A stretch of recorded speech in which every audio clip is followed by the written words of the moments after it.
الحمد لله رب العالمين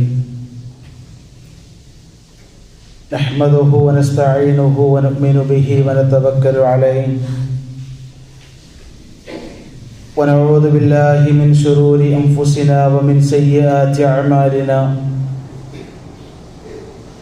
من يهدي الله فلا مضل له ومن يضلل فلا هادي له وأشهد أن لا إله إلا الله وحده لا شريك له وأشهد أن محمدا عبده ورسوله أرسله بالهدى ودين الحق ليظهره على الدين كله ولو كره المشركون اللهم صل على محمد وعلى آل محمد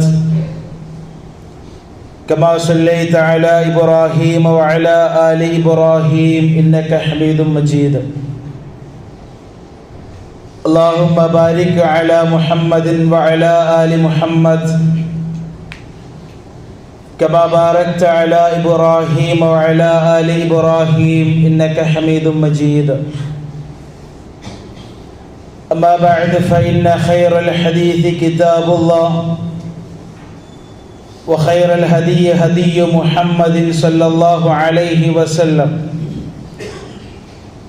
وشر الأمور محدثاتها وكل محدثة بدعة وكل بدعة ضلالة وكل ضلالة في النار. أعوذ بالله من الشيطان الرجيم. بسم الله الرحمن الرحيم. وقال الذين كفروا ربنا أرنا الذين أضلانا من الجن والإنس اجعلهما تحت أقدامنا ليكونا من الأسفلين. ഏറെ സ്നേഹം നിറഞ്ഞ സത്യവിശ്വാസികളെ, സത്യവിശ്വാസിനികളെ, സഹോദരി സഹോദരങ്ങളെ, സർവലോക രക്ഷിതാവായ അല്ലാഹു സുബ്ഹാനഹു വ തആലയുടെ വിധിവിലക്കുകൾ ജീവിതത്തിൻ്റെ മുഴുവൻ മേഖലകളിലും പാലിച്ചുകൊണ്ട് തഖ്വയോട് കൂടി ജീവിക്കണം എന്ന് ഓർമ്മപ്പെടുത്തുകയാണ്, ഉണർത്തുകയാണ്. അത്തരത്തിൽ അല്ലാഹുവിൻ്റെ നിയമങ്ങളും നിർദ്ദേശങ്ങളും പാലിച്ച് ജീവിക്കുന്ന യഥാർത്ഥ വിശ്വാസികളിൽ അവൻ നമ്മേവരെയും ഉൾപ്പെടുത്തി അനുഗ്രഹിക്കുമാറാകട്ടെ.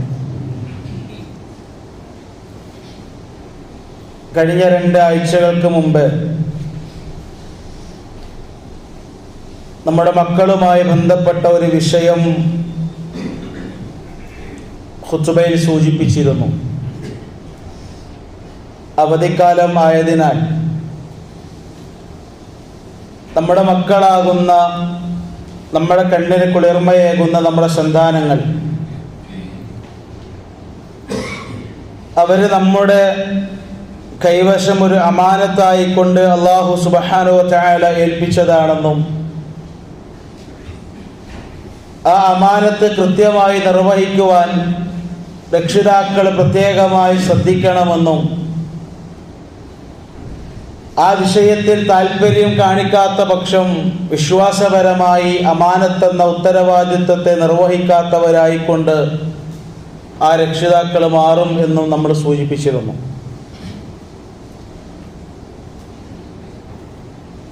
ഇപ്പോൾ ഇതാ വീണ്ടും അതേ മക്കളുമായി ബന്ധപ്പെട്ട ഒരു വിഷയമാണ് ഇന്നത്തെ ഖുതുബയിൽ സൂചിപ്പിക്കുവാൻ ഉദ്ദേശിക്കുന്നത്. കാരണം നമുക്കറിയാം, 2 മാസക്കാലത്തെ വെക്കേഷൻ കാലാവധി കഴിഞ്ഞ് അടുത്ത ഒരു 10 ദിവസത്തിനുള്ളിൽ നമ്മുടെ മക്കള് വ്യത്യസ്തങ്ങളായിട്ടുള്ള ക്യാമ്പസുകളിലേക്ക്, കലാലയങ്ങളിലേക്ക് പഠിക്കുവാൻ പോകാൻ തയ്യാറായിരിക്കുകയാണ്. പുതിയ സ്കൂളുകളും പുതിയ കോളേജുകളും ഒക്കെ കണ്ടെത്തി ഉന്നത വിദ്യാഭ്യാസത്തിന് വേണ്ടി നല്ല സ്ഥാപനങ്ങൾ തിരഞ്ഞെടുത്ത് അവിടങ്ങളിൽ അഡ്മിഷനും മറ്റു സംഗതികളൊക്കെയായി പുതിയ ഒരു അധ്യയന വർഷത്തെ വരവേൽക്കുവാൻ എല്ലാ നിലക്കും നമ്മൾ മക്കളെ സജ്ജമാക്കി അതിനാവശ്യമുള്ള ഉപകരണങ്ങളും പഠന വസ്തുക്കളുമൊക്കെ വാങ്ങിക്കൊടുത്തിരിക്കുന്ന, അല്ലെങ്കിൽ അതിൻ്റെ ഒരു തിരക്കിലകപ്പെട്ട ഒരു സമയത്താണ് നമ്മളുള്ളത്. സ്കൂളുകൾ തുറക്കുന്ന സമയത്ത് സ്കൂൾ അധികൃതരാണെങ്കിൽ സ്കൂളിൻ്റെ അറ്റകുറ്റപ്പണികളും, അധ്യാപകരാണെങ്കിൽ അടുത്ത ഒരു വർഷം എങ്ങനെ മക്കളെ നല്ല രൂപത്തിൽ പഠിപ്പിക്കാമെന്ന പ്രത്യേകമായ കോച്ചിങ്ങിലും ഒക്കെയായി ഒരു പുതിയ അധ്യയന വർഷത്തെ വരവേൽക്കുവാൻ എല്ലാ നിലക്കും നമ്മൾ സജ്ജമായിരിക്കുന്ന ഒരു സമയം. പ്രിയപ്പെട്ട രക്ഷിതാക്കളെ, ഒന്ന് രണ്ട് കാര്യങ്ങൾ നിങ്ങളുടെ ശ്രദ്ധയിലേക്ക് ഓർമ്മപ്പെടുത്താനാണ് ഉദ്ദേശിക്കുന്നത്. അള്ളാഹു അനുഗ്രഹിക്കുമാറാകട്ടെ. പറഞ്ഞു വന്നല്ലോ, അള്ളാഹുവിൻ്റെ ഏറ്റവും വലിയ അമാനത്തിൽപ്പെട്ടതാണ് നമ്മുടെ മക്കൾ എന്നുള്ളത്. ആ മക്കളുടെ വിഷയത്തിൽ ഞാൻ ആമുഖമായി ഓതി വെച്ച സൂറത്ത് ഫുസ്സിലത്തിൻ്റെ 29-ാമത്തെ വചനം ഓതിക്കൊണ്ട് വിഷയത്തിലേക്ക് കിടക്കുകയാണ്. അള്ളാഹു സുബ്ഹാനഹു വ തആല വിശുദ്ധ ഖുർആന്റെ ആയത്തിലൂടെ അള്ളാഹു പഠിപ്പിച്ചു തരുന്നത്, വഖാലല്ലദീന കഫറു, അവിശ്വാസികളായ ആളുകൾ അള്ളാഹുവിൻ്റെ കത്തിയാളുന്ന നരകത്തിൻ്റെ വിറകുകൊള്ളികളായി നരകത്തിൻ്റെ അഗാധമായ ഗർത്തത്തിലേക്ക്, നട്ടക്കാരുടെ കൂട്ടത്തിൽപ്പെട്ട് ആ നരകത്തിൻ്റെ തീജ്വാലയിലേക്ക് വീണുപോകുന്ന ആളുകൾ, അള്ളാഹുവിൻ്റെ കൽപ്പനകളും പടച്ച റബ്ബിൻ്റെ നിർദ്ദേശങ്ങളും നിയമങ്ങളും അള്ളാഹു വിശുദ്ധ ഖുർആനിലൂടെയും പ്രവാചകൻ സല്ലല്ലാഹു അലൈഹി വസല്ലമ തങ്ങൾ അവിടുത്തെ ഹദീസുകളിലൂടെയും പഠിപ്പിച്ചു തന്ന ദീനിൻ്റെ കാര്യങ്ങൾ ജീവിതത്തിൽ പകർത്താതെ, പാലിക്കാതെ, അതിനനുസൃതമായി ജീവിതത്തിൽ മാറ്റത്തിരുത്തലുകൾക്ക് വിധേയമാക്കാതെ, അള്ളാഹുവിൻ്റെ ഏകത്വത്തെ അംഗീകരിക്കാതെ, പടച്ച റബ്ബിൻ്റെ പ്രവാചകന് നൽകിയ റിസാലത്ത് ഉൾക്കൊള്ളാതെ, ആഖിറത്തിനെ കുറിച്ച് കൃത്യമായ ബോധ്യമില്ലാതെ, അതിനെക്കുറിച്ച് കൃത്യമായ അറിവില്ലാതെ ജീവിതത്തെ നന്നാക്കി തീർക്കാത്ത ആളുകൾ,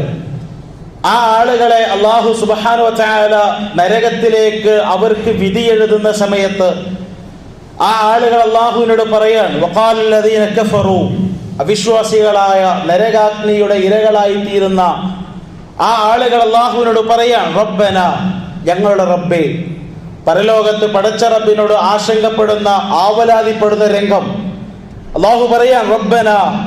ആ കാഫിറുകളായ അവിശ്വാസികളായ ആളുകൾ പറയും, അരിനല്ലദൈനി അദല്ലാനാ മിനൽ ജിന്നി വൽ ഇൻസ്, പടച്ച റബ്ബേ, അരിനല്ലദൈൻ, ഞങ്ങൾക്ക് കാണിച്ചു കൊണ്ട നാഥ, ഞങ്ങൾക്ക് ഞങ്ങളുടെ കണ്ണിന്റെ മുമ്പിലേക്ക് പടച്ച റബ്ബേ ഞങ്ങൾക്ക് കാണിച്ചു കൊണ്ട. ആരെയാ കാണിച്ചു തരേണ്ടത്? അല്ലദീന അദല്ലാനാ മിനൽ ജിന്നി വൽ ഇൻസ്, ജിന്നുകളിലും മനുഷ്യരിലും പെട്ട് ഞങ്ങളെ വഴികേടിലാക്കിയ ആളുകളുണ്ടല്ലോ, ജീവിതത്തിന്റെ നന്മകൾ പകർന്നു നൽകാനും ജീവിതത്തിൽ തിന്മകളെ എതിർക്കുവാനും ഞങ്ങൾക്കുള്ള സംവിധാനങ്ങൾ ഈ ഭൗതിക ലോകത്ത് സംവിധാനിച്ചു തന്നിട്ടും ആ നന്മ കൽപ്പിക്കുക എന്ന, തിന്മയെ വിരോധിക്കുക എന്ന കർത്തവ്യം ചെയ്യാതെ, അല്ലാഹുവേ, ജീവിതത്തിൽ നന്മകൾക്ക് സ്ഥാനം നൽകാതെ, ജീവിതത്തിൽ നന്മകൾക്ക് പ്രാധാന്യം നൽകാതെ തിന്മയായ കാര്യങ്ങളിലൂടെ ജീവിതത്തെ മുന്നോട്ട് കൊണ്ടുപോയപ്പോൾ ഒരു തിരുത്തൽ പോലും ഞങ്ങൾക്ക് നൽകാതെ ആ തിന്മയുടെ വഴിയിലൂടെ സഞ്ചരിക്കാൻ ഞങ്ങൾക്ക് എല്ലാ സംവിധാനങ്ങളും ഒരുക്കി തന്ന ആളുകളുണ്ടല്ലോ. ഒരു പക്ഷെ മനുഷ്യരിൽപ്പെട്ടവരാകാം, അതല്ലെങ്കിൽ ജിന്നവർഗത്തിൽപ്പെട്ടവരാകാം. ആ വിഭാഗം ആളുകളെ അല്ലാഹുവേ ഞങ്ങൾക്കൊന്ന് കാണിച്ചു കൊണ്ട.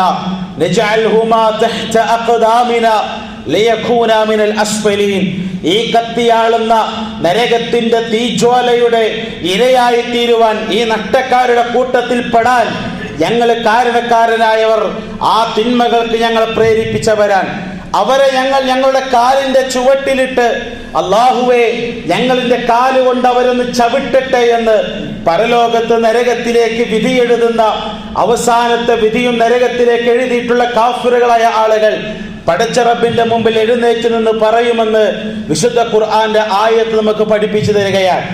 ആ ഖുർആന്റെ വചനത്തിന്റെ തഫ്സീറുകൾ നമ്മൾ വായിക്കുമ്പോൾ മഹാനായ അമാനി മൗലവി റഹിമഹുല്ലാഹി അടക്കമുള്ള നമ്മുടെ മുമ്പിൽ ഇന്ന് സുലഭമായി വായിക്കുവാൻ കിട്ടുന്ന മലയാളത്തിന്റെയും അതേപോലെ തന്നെ അറബ് ലോകത്തെ തഫ്സീറുകൾ നമ്മൾ വായിക്കുമ്പോൾ ആ തഫ്സീറിന്റെ വിശദീകരണങ്ങൾ കൊടുത്ത ചില കാര്യങ്ങൾ നമ്മൾ ഇന്നത്തെ കാലഘട്ടത്തോട് ചേർത്ത് വെച്ച് വായിക്കേണ്ടതിന്റെ പ്രാധാന്യം നമുക്ക് മനസ്സിലാക്കാൻ സാധിക്കും.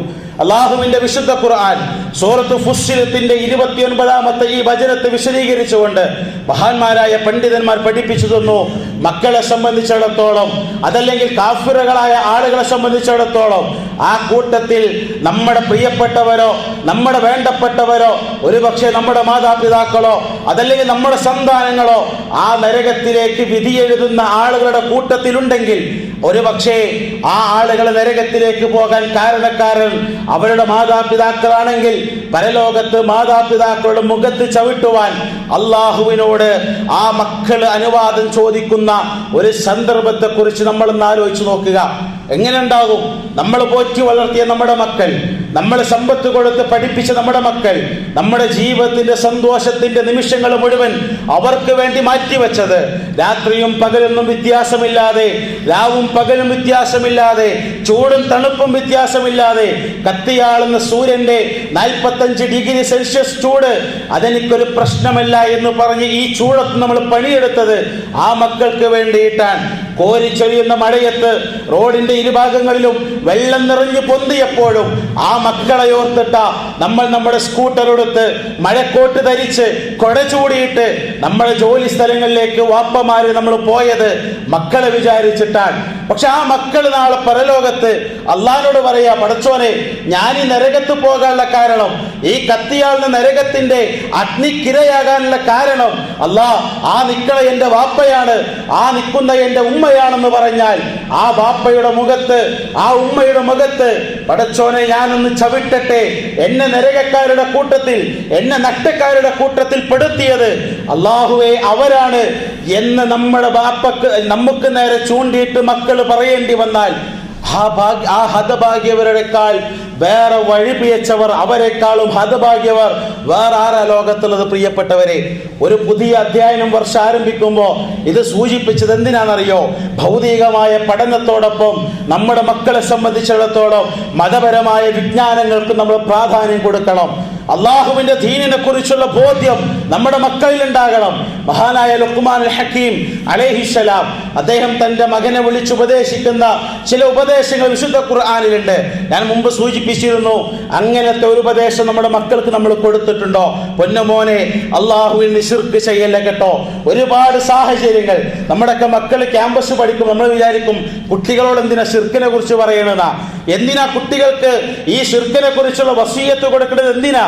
അവരുടെ കൂടെ പഠിക്കുന്ന കുട്ടികൾ രോഗങ്ങൾ വരുമ്പോ, അസുഖങ്ങൾ വരുമ്പോ, പ്രയാസങ്ങൾ വരുമ്പോ കൈകളിലും കാലുകളിലും ചരടുകൾ കെട്ടി കോളേജിലേക്കും ക്ലാസ്സുകളിലേക്കും വരുമ്പോ എന്തിനായി ചരട് കെട്ടിയതെന്നും ആ ചരട് ഇന്നതിന്റെ കാരണത്താലാണ് കെട്ടിയതെന്ന് പറയുമ്പോ അത് ശിർക്കാണെന്ന് തിരുത്തി പറഞ്ഞു കൊടുക്കാൻ നമ്മളെ മക്കളെ സംബന്ധിച്ചിടത്തോളം നമ്മൾ പ്രാപ്തമാക്കിയിട്ടുണ്ടോ എന്നുള്ളതാണ്. അതുകൊണ്ട് ലുഖ്മാൻ അൽ ഹക്കീം തന്റെ മകന് കൊടുത്ത ഒന്നാമത്തെ ഉപദേശം, പൊന്നുമോനെ, നീ ശിർക്ക് ചെയ്യരുത് കേട്ടോ, അള്ളാഹുവിൽ പങ്കു ചേർക്കരുത് കേട്ടോ. കാരണം എന്താണെന്നറിയോ? ആ ശിർക്കുണ്ടല്ലോ, ആ ശിർക്ക് അങ്ങേയറ്റത്തെ അക്രമമാണ് എന്ന് ലുഖ്മാൻ അൽ ഹക്കീം തന്റെ മകന് ഉപദേശം കൊടുക്കുക. ആ ഉപദേശം ഇങ്ങനെ കഴിഞ്ഞു പോരുമ്പോ ഒരു ഉപദേശം കാണാം. എന്താ ഉപദേശം എന്നറിയോ? യാ ബുനയ്യ, പൊന്നുമോനെ. ലുഖ്മാൻ അൽ ഹക്കീം തന്റെ മകനെ വിളിക്കാൻ, പൊന്നുമോനെ. എന്നിട്ട് ലുഖ്മാൻ അൽ ഹക്കീം തന്റെ മകന് കൊടുക്കുന്ന ഉപദേശം, നീ എത്ര നിസ്സാരമായ കാര്യം ചെയ്താലും, എത്ര നിസ്സാരമായ ഒരു കടുകുമണിയോളം വലുപ്പമുള്ള ഒരു കാര്യം ചെയ്താലും, പൊന്നുമോനെ, ആകാശത്തിന്റെ കാർമേഘങ്ങൾക്കിടയിൽ എവിടെ കൊണ്ടുപോയി ഒളിപ്പിച്ചു വെച്ചാലും, ഈ ഭൂമിയുടെ പാറക്കെട്ടുകൾക്കുള്ളിൽ എവിടെ കൊണ്ടുപോയി രഹസ്യമാക്കി വെച്ചാലും, ഈ ഭൂമിയിൽ ഒരാളുടെയും കണ്ണെത്താത്ത ഏതെങ്കിലും ഒരു പ്രദേശത്ത്, മോനെ, നിനക്ക് മാത്രം പരിചയമുള്ള, നിന്റെ കണ്ണുകൾ മാത്രം കണ്ട ഒരു പ്രദേശത്ത് എവിടെ കൊണ്ടുപോയി ഒളിപ്പിച്ചാലും നാളെ പരലോകത്ത് പടച്ചോൻ ആ രഹസ്യങ്ങൾ മുഴുവൻ പരസ്യമാക്കുന്ന ഒരു ദിവസം വരാനുണ്ട് കേട്ടോ എന്ന് ലുഖ്മാൻ തന്റെ മകനെ വിളിക്കാൻ, ഉപദേശിച്ചു കൊടുക്കാൻ. നമ്മളെ മക്കൾക്ക് കൊടുത്തോളൂ പ്രിയപ്പെട്ടവരെ. നമ്മുടെ മൊബൈൽ, നമ്മൾ വാങ്ങിക്കൊടുത്ത മൊബൈൽ, നമ്മൾ വാങ്ങിക്കൊടുത്ത ഇന്റർനെറ്റ് സംവിധാനങ്ങൾ, ആ സംവിധാനങ്ങൾ ഉപയോഗിച്ച് നമ്മുടെ മക്കള് അവരവരുടെ റൂമുകളിൽ മുഴുകുന്ന സമയത്ത് ആ മകനെ വിളിച്ച്, മകളെ വിളിച്ച്, മോനെ, ബാപ്പ മൊബൈൽ വാങ്ങി തന്നു, ബാപ്പാന്റെ ഉത്തരവാദിത്വം ഇതോടുകൂടെ കഴിഞ്ഞു എന്നല്ല. ആ മകൻ, ആ മകൾ, അല്ലെങ്കിൽ നമ്മുടെ കുട്ടികൾ അവരെങ്ങനെയാണ് ഉപയോഗപ്പെടുത്തുന്നത്? മതത്തെക്കുറിച്ചുള്ള ബോധ്യം നഷ്ടപ്പെട്ടാൽ, അള്ളാഹിനെ കുറിച്ചുള്ള ബോധ്യം നഷ്ടപ്പെട്ടാൽ, ദീനിനെ കുറിച്ചുള്ള ബോധ്യം നഷ്ടപ്പെട്ടാൽ, ആഖിറത്തിനെ കുറിച്ചുള്ള അറിവ് നഷ്ടപ്പെട്ടാൽ ജീവിതത്തിൽ തിന്മകൾ സംഭവിക്കാൻ ഈ 3 അറിവുകൾ നഷ്ടപ്പെട്ടാൽ മതി. ഒന്ന് അള്ളാഹിനെ കുറിച്ചുള്ള ബോധ്യം, അള്ളാഹ് എല്ലാം കാണുന്നുണ്ടെന്ന ബോധ്യം, അള്ളാഹ് എല്ലാം അറിയുന്നുണ്ടെന്ന ബോധ്യം, അള്ളാഹു എല്ലാറ്റിനും കഴിവുള്ളവനാണ് എന്ന ബോധ്യം. അത് നഷ്ടപ്പെട്ട മനുഷ്യന്റെ ജീവിതത്തിൽ തിന്മകൾ അധികരിക്കുന്ന. രണ്ടാമത്തേത് പ്രവാചകൻ സല്ലല്ലാഹു അലൈഹി വസല്ലം പഠിപ്പിച്ചെന്ന വിസാലത്തിനെ കുറിച്ചുള്ള ബോധ്യം, വഹീനെ കുറിച്ച്, ഖുർആനെ കുറിച്ച്, പ്രവാചകന്റെ ഹദീസുകളെ കുറിച്ച്. മൂന്നാമത്തേത് ആഖിറത്തിനെ കുറിച്ച്, ഒരിക്കലും മരിക്കേണ്ടി വരുമെന്നും മരണത്തിന് ശേഷം അല്ലാഹു സുബ്ഹാനഹു വ തആല പരലോകത്ത് ഒരുമിച്ച് കൂട്ടുമെന്നും ഈ ബോധ്യം നഷ്ടപ്പെട്ട് കഴിഞ്ഞാൽ പിന്നെ ജീവിതത്തിൽ നമ്മൾ സാധാരണ പോലെ ബെല്ലും ബ്രേക്കും ഇല്ലാത്ത വണ്ടി പോലെയാണ്, ഒരു ബ്രേക്ക് ഇല്ലാത്ത രൂപത്തിൽ പോകും. തിന്മകൾ അധികരിച്ചു കൂടും, തിന്മകൾ അധികമായിട്ട് വരും. അത് മക്കളാണെങ്കിലും മുതിർന്നവരാണെങ്കിലും ബാപ്പയാണെങ്കിലും ഉമ്മയാണെങ്കിലും വല്ലുപ്പയാണെങ്കിലും വല്ലുമ്മയാണെങ്കിലും ആരാണെങ്കിലും ഈ 3 ബോധ്യം നഷ്ടപ്പെട്ട ജീവിതത്തിൽ തിന്മകൾ വരുന്ന. പ്രത്യേകിച്ച് നമ്മളെ മക്കളുടെ കാര്യത്തിൽ ആ കാര്യത്തിൽ നമ്മൾ ഗൗരവത്തോടു കൂടെ സമീപിക്കേണ്ടതാ. അള്ളാഹിനെ കുറിച്ചുള്ള ബോധ്യം കൃത്യമായിട്ട് കൊടുക്കാൻ നമുക്ക് സാധിക്കണം. പടച്ച റബ്ബിന്റെ മതത്തെക്കുറിച്ചുള്ള ബോധ്യം കൊടുക്കണം. ലക്ഷങ്ങൾ ചെലവഴിച്ച് MBBS-നും അതല്ലെങ്കിൽ മെഡിക്കൽ രംഗത്തും അതല്ലെങ്കിൽ എഞ്ചിനീയറിങ്ങിനൊക്കെ സീറ്റ് വാങ്ങിക്കൊടുക്കുമ്പോൾ ആ കോളേജിലേക്ക് കോയമ്പത്തൂരും ചെന്നൈയിലും ബംഗളൂരുവിലുമൊക്കെ നമ്മുടെ മക്കളെ കൊണ്ടുപോയി ചേർക്കുന്ന സമയത്ത് നമ്മൾ എന്താ നോക്കല്? നമുക്ക് നല്ല ഹോസ്റ്റൽ അവിടെ ഉണ്ടോ, അവിടെ നല്ല ഭക്ഷണം കിട്ടുമോ, ഹോസ്റ്റലിൽ എന്തൊക്കെ സംവിധാനങ്ങൾ ഉള്ളത്, ആ കോളേജിന്റെ ഒരു മോഡിഫിക്കേഷൻ എങ്ങനെയാണ്, കോളേജിന്റെ ഇൻഫ്രാസ്ട്രക്ചർ എങ്ങനെയാണ്, അതിനുള്ളിൽ ലാബുകൾ എങ്ങനെയാണ്, ഇതൊക്കെ നോക്കിയിട്ടാണ് ചേർക്കുക. തൊട്ടടുത്ത് നിസ്കരിക്കാൻ ഒരു പള്ളി ഉണ്ടോ നമ്മൾ ആലോചിക്കലുണ്ടോ? ആ നിസ്കാര പള്ളിയിലേക്ക് എൻ്റെ മകൻ 5 വക്തിനും അവിടെ പോയി നിസ്കരിക്കലുണ്ട് എന്ന് നമ്മൾ ഓർക്കലുണ്ടോ?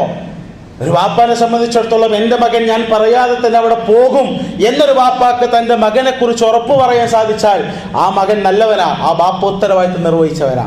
പ്രിയപ്പെട്ട രക്ഷിതാക്കളെ, ദീനിനെ കുറിച്ചുള്ള വിജ്ഞാനം ഉണ്ടാക്കി കൊടുക്കണം. ഏറ്റവും ബേസിക്. അത് അറബി കോളേജ് പറഞ്ഞിട്ടാണെങ്കിൽ അങ്ങനെ, ഇനി അറബി കോളേജൊക്കെ ഒന്നും പറഞ്ഞിട്ടില്ലെങ്കിലും ദീനിന്റെ ഒരു ഫൗണ്ടേഷൻ, അല്ല എല്ലാത്തിനും ഒരു ഫൗണ്ടേഷൻ അല്ല. UPSC-ക്കൊക്കെ പഠിക്കുന്ന കുട്ടികൾ +2 പഠിക്കുമ്പോൾ തന്നെ സയൻസ് ബാച്ചിലെ കുട്ടികൾക്കൊക്കെ UPSC-ന്റെ ഒരു ഫൗണ്ടേഷൻ കൊടുത്തു തുടങ്ങും ചില സ്കൂളുകളൊക്കെ.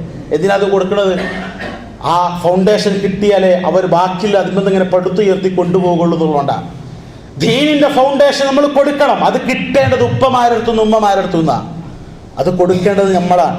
അതുകൊണ്ടാണ് അത് കൊടുത്തിട്ടില്ലെങ്കിൽ സംഭവിക്കുന്ന അപകടത്തെക്കുറിച്ചാണ് പറഞ്ഞത് വിശുദ്ധ ഖുർആൻ.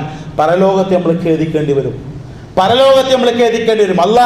അള്ളാഹുവിന്റെ ദിക്റിനെ കുറിച്ചുള്ള ബോധ്യം നമ്മൾ നൽകിയിട്ടില്ലെങ്കിൽ പരലോകത്തെ നമ്മൾ ഖേദിക്കേണ്ടി വരും. ഒന്നാമത്തെ കാര്യം, മതത്തെക്കുറിച്ചുള്ള ബോധ്യം കൃത്യമായി ഉണ്ടാക്കി കൊടുക്കുക. അള്ളാഹുവിന്റെ ദീൻ എന്ന് പറഞ്ഞാൽ നിസാരമായിട്ട് തള്ളിക്കളയേണ്ട, കാണേണ്ടുന്ന ഒരു സംഗതിയല്ല. 7ാം ക്ലാസ് മദ്രസ പഠനം കഴിഞ്ഞാൽ പിന്നെ നിർത്തുക, പിന്നെ ഫുള്ള് ഭൗതിക പഠനം അല്ല. അള്ളാഹുവിന്റെ മതത്തെക്കുറിച്ചുള്ള കൃത്യമായ ബോധ്യം നമ്മളെ മക്കൾക്ക് ഉണ്ടാക്കി കൊടുക്കണം. അതേപോലെ തന്നെ രണ്ടാമത്തെ ഒരു വിഷയം, നിഷിദ്ധമായ കാര്യങ്ങളിൽ നിന്നും മാറി നിൽക്കാൻ മക്കൾക്ക് നമ്മളൊരു പ്രചോദനമാവണം. കളവ് പറയുന്നതിൽ, തെറ്റുകൾ ചെയ്യുന്നതിൽ നമ്മളെ മക്കൾ അതിൽ നിന്ന് മാറി നിൽക്കാൻ, സിഗരറ്റ് വലിക്കുന്ന സുഹൃത്തിന്റെ കൂടെ പോകുന്ന നമ്മുടെ മകൻ, അവൻ ആ സിഗരറ്റ് വലി എന്ന് പറയുന്ന തിന്മ ചെയ്യാതിരിക്കാൻ റോൾ മോഡൽ ആരാകണം? ഉപ്പമാരെ നമ്മളാകണം, ഉമ്മമാരെ നമ്മളാകണം. കളവ് പറയുന്ന കൂട്ടുകാർക്കിടയിൽ സത്യം മാത്രം പറയുന്ന മകനായി വേറിട്ട് നിൽക്കാൻ ഓന്റെ മുമ്പിൽ നമ്മൾ ആരാകണം? ഒരു റോൾ മോഡലാകണം. നിഷിദ്ധങ്ങളിൽ നിന്ന് മാറി നിൽക്കാൻ നമ്മൾ പഠിപ്പിക്കണം. ശരിക്കും നിഷിദ്ധമായ കാര്യങ്ങളിൽ നിന്ന് മാറി നിൽക്കാൻ നമ്മൾ പഠിപ്പിക്കണം. അത് നേരെ തിരിച്ചാണ്. നമ്മൾ വലിച്ചെന്ന സിഗരറ്റിന്റെ കുറ്റി വലിച്ചു തുടങ്ങിയിട്ടേ കാര്യം സിഗരറ്റിന്റെ വലി തുടങ്ങിയത്. നമ്മളാരെ മേത്തക്ക ചീത്ത പറയാ? കൂട്ടുകാരുടെ മേത്തക്ക. എന്നത് നമ്മളെടുത്തുനിന്ന് കിട്ടിയെന്നുള്ളൊരു ബോധ്യം നമ്മളെടുത്തുണ്ടോ? അതില്ല. അതുകൊണ്ടാണ് മഹാന്മാരായ പണ്ഡിതന്മാർ പ്രവാചകൻ സല്ലല്ലാഹു അലൈഹി വസല്ലമ തങ്ങളുടെ ഹദീസുകൾ ഉദ്ധരിച്ചുകൊണ്ട് പഠിപ്പിച്ചു തന്നു. അബൂ ഹുറൈറ റളിയല്ലാഹു അൻഹു ഉദ്ധരിക്കുന്ന ഹദീസിൽ കാണാം, റസൂലുള്ളാഹി സല്ലല്ലാഹു അലൈഹി വസല്ലമ തങ്ങൾ ഒരിക്കൽ സകാത്തിന്റെ ഈത്തപ്പഴങ്ങനെ വിഹിതം വെക്കുകയാണ്. ഈ സമയത്ത് അഖദൽ ഹസൻ ഇബ്നു അലി റളിയല്ലാഹു അൻഹുമാ തംറതൻ മിൻ തംരി സ്വദഖ ഫജഅലഹാ ഫീ ഹസൻ റളിയല്ലാഹു അൻഹു റസൂലുള്ളാഹിന്റെ പേരക്കുട്ടിയ ചെറിയ മകനാ. ഹസൻ റളിയല്ലാഹു അൻഹു ഒരു ഈത്തപ്പഴം എടുത്തിട്ട് വായിലേക്ക് ഇട്ടു. റസൂലുള്ളാഹി സ്വല്ലല്ലാഹു അലൈഹി വസല്ലം ഫഖാല നബി സ്വല്ലല്ലാഹു അലൈഹി വസല്ലം കിഹ് കിഹ്. മറ്റൊരു ഹദീസിൽ കാണാം ലിയർമി ബിഹ, മുനൽ തുപ്പിക്കളവായി എന്ന് അല്ലേ. ഒരു ഈത്തപ്പഴത്തിന്റെ കഷ്ണല്ലേ, സ്വതക്കയുടെ മുതലാണ്. സ്വതക്കയ്ക്ക് വേണ്ടി ആളുകൾക്ക് സ്വതക്ക കൊടുക്കാൻ പള്ളിയിൽ ഒരുമിച്ച് കൂട്ടിയിട്ടുള്ള ഈത്തപ്പഴത്തിന്റെ കൂട്ടത്തിൽ നിന്നും ഒരു കഷ്ണം വായിലേക്ക് ഇട്ടതാ. റസൂല് റസൂലുള്ളാഹിന്റെ ചൂണ്ടുവിരൽ ഇങ്ങനെ വായിലേക്ക്, ഹസൻ റളിയല്ലാഹുവിന്റെ വായിലേക്ക് വെച്ചിട്ട് അതിങ്ങനെ പുറത്തേക്ക് തള്ളിയിട്ട് തുപ്പിക്കളയത്, ഇർമിബിയ, ദൂരേക്ക് അത് വലിച്ചെറി. റസൂലുള്ളാഹി പഠിപ്പിച്ചു കൊടുക്കുക എന്താണെന്നറിയോ? അമാ ശഅർത അന്നാ ലാ നഅ്കുലു സ്വദഖ, പൊന്നുമോനെ ഹസനെ, നിനക്കറിയൂലടാ മുഹമ്മദിന്റെ വീട്ടുകാർ സ്വതക്കയുടെ വിഹിതത്തിൽ നിന്ന് കഴിക്കാൻ പാടില്ല എന്ന് ഹസനെ നിനക്കറിയൂല. ഹസന്റെ പ്രായം എത്ര ചെറിയ കുട്ടിയാ. ആ ചെറിയ കുട്ടിക്ക് അത് പഠിപ്പിച്ചു കൊടുത്ത് അല്ലേ, അവരുടെ കൂടെ സഹവസിച്ചാലേ അത് സാധിക്കൊള്ളൂന്നാ. റസൂലുള്ളാഹി സ്വല്ലല്ലാഹു അലൈഹി വസല്ലമ തങ്ങൾ അവിടുന്ന് കുട്ടികളോടൊപ്പം കളിച്ചതിൽ ഒരുപാട് കാര്യങ്ങൾ അവരിൽ ഒരാളായി കളിച്ചിരുന്നു എന്നാ.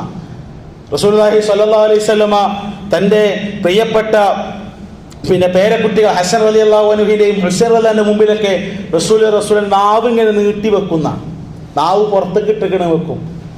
ആ നാവിന്റെ മധ്യഭാഗത്തുള്ള ചുവപ്പ് നിറം കാണുന്ന രൂപത്തിൽ നാവ് പുറത്തേക്ക് ഇങ്ങനെ നീട്ടി വെക്കും. അപ്പൊ വല്യപ്പാന്റെ നാവ് പേരക്കുട്ടികൾ ഇങ്ങനെ തോണ്ടി കളിക്കും. നമ്മളൊക്കെ രണ്ടാമത്തെ തോണ്ടലും കുട്ടികൾ അതിനെ കൊണ്ടേക്ക് അറിയാം, നമ്മൾ ദേഷ്യം പിടിച്ചിട്ട്. ഓലപ്പം കളിച്ചിരുന്നു റസൂൽ, അവരുടെ കൂടെ കളിച്ചിരുന്നു റസൂൽ. ആരാ റസൂല്? അള്ളാഹുവിന്റെ പ്രവാചകൻ ഒരു ഹദീസ് കാണാം, അനസ് റളിയല്ലാഹു അൻഹു റിപ്പോർട്ട് ചെയ്യാൻ, ഉമ്മു സുലൈമ റളിയല്ലാഹു അൻഹയുടെ മകൾ, ആ മകളുടെ സൈനബിനെ എങ്ങനെ റസൂല് കളിപ്പിക്കാൻ, എങ്ങനെ കളിപ്പിക്കുക? പൊന്നുമോളെ സൈനബെ എന്ന് പറഞ്ഞ് താലോലിച്ചിട്ട് കൊഞ്ചിപ്പിച്ചിട്ട് റസൂല കളിക്കുമായിരുന്നു എന്നാ. എന്തിനാ അത് ഒപ്പം കൂടണറിയോ? അതൊപ്പം കൂടുമ്പോൾ അവരിൽ നന്മ പറയാനും അവരിൽ തിന്മ വിരോധിക്കാൻ നമുക്ക് സാധിക്കുള്ളൂ.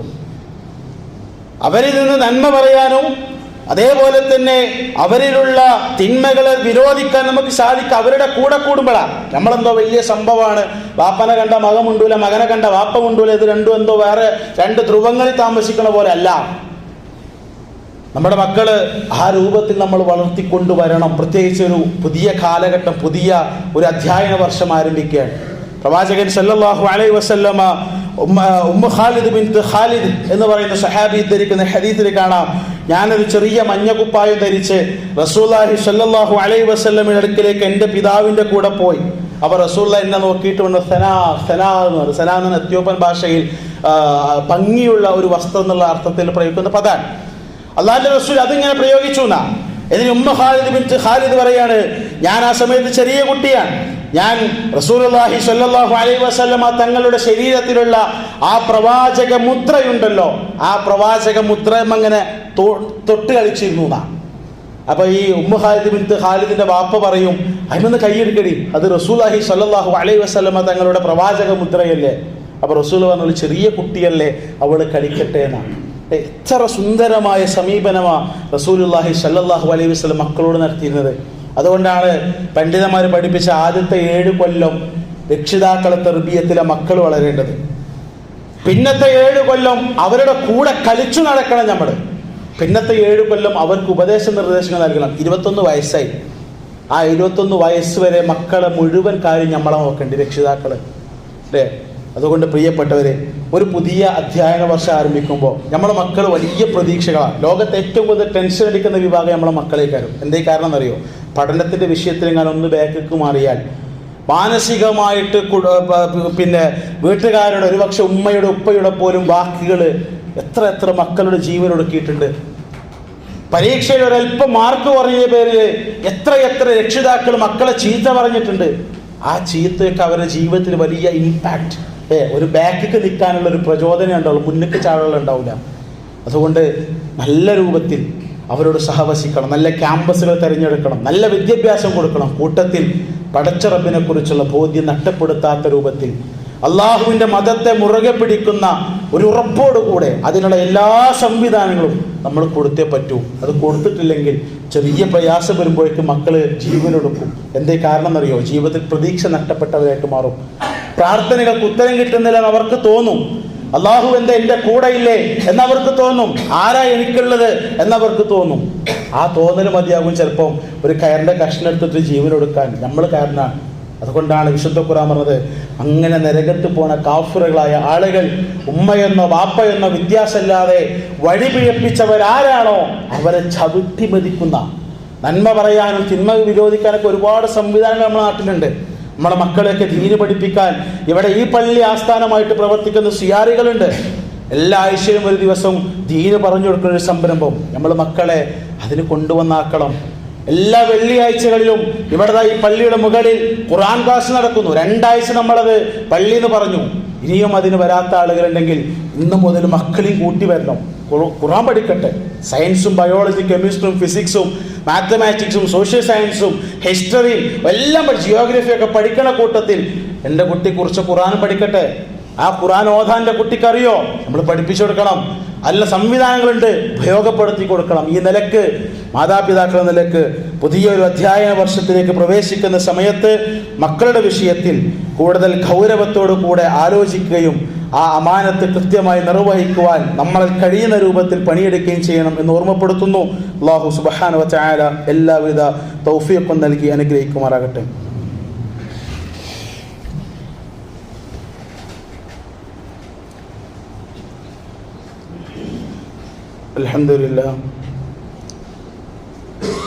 അൽഹംദുലില്ലാഹി റബ്ബിൽ ആലമീൻ. അസ്സലാത്തു വസ്സലാമു അലാ റസൂലില്ലാഹി വഅലാ ആലിഹി വസഹ്ബിഹി അജ്മഈൻ. അമ്മാ ബഅദ്.